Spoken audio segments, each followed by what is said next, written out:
اور اسی طرح سے آپ نے گائے، زمین، سورج، جتنی بھی مخلوقات ہیں، چاند، ستارے، ان کو معبود ماننا پڑے گا، اور اسی طرح سے آپ نے ان کی بختی کرنی پڑے گی، اور اسی طرح سے جو اسپیشل میرج ایکٹ ہے انڈین سیکشن ایکٹ کے ماتحت کسی بھی مذہب میں پھر بلا روک ٹوک شادی کر سکتا ہے، یعنی آپ اسلام کی وہ پابندی نکاح میں، طلاق میں، کھلا میں، عدت میں، نفقہ میں کوئی اسلامی تصور۔ اسی طرح سے لے پالک جس کی ہم نے ابھی بات کی وہ بھی اولاد مانی جائے گی، اس کو میراث میں بھی حصہ دیا جائے گا، اور اسی طرح سے خطرناک سازش یہ ہوگی ہم جنس پرستی کو فروغ دیا جائے گا، اور اسلامی حجاب پر پابندی عائد کی جائے گی، عورتوں کے حقوق، مرد و عورت کے درمیان ساری جو فروق ہے نا، جو ڈفرینسز ہے بایولوجیکل یا فطری ڈفرینسز ہے، وہ ساری ڈفرینسز بے معنی ہو جائے گی، یہ ان کے پیچھے ان کے عزائم ہے۔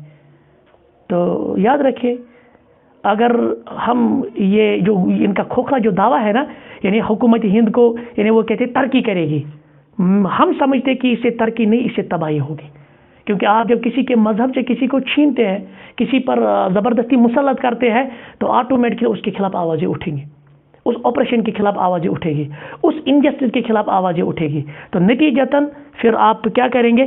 آج آپ دیکھیں اور ایک مسئلہ ہے، دیکھیں حکومت کو اصلاح کرنی ہے نا، ہم بھی کہتے ہیں آپ اصلاح کریں، مگر کن چیزوں میں اصلاح کریں؟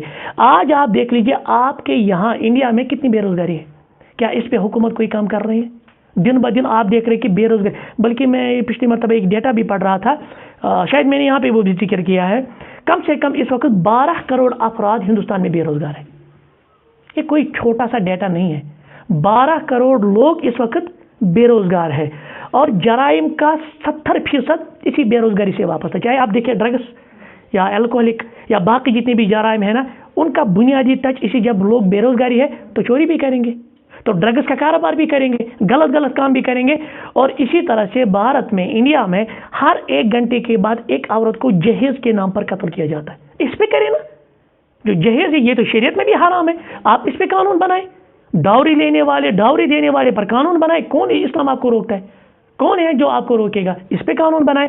اسی طرح سے ماں کے پیٹ میں الٹراسونوگرافی کے تھرو تقریباً ہر 7 سیکنڈ میں بات کر رہا ہوں، منٹ میں نہیں، ہر 7 سیکنڈ میں ایک بچی کا قتل ہوتا ہے، کیونکہ جب جنس معلوم کیا جاتا ہے یہ بچی ہے، ابارشن، تو اس پہ قانون بنائے نا، ہاں بنایا ہے لیکن فل فلجڈ ابھی نہیں ہے۔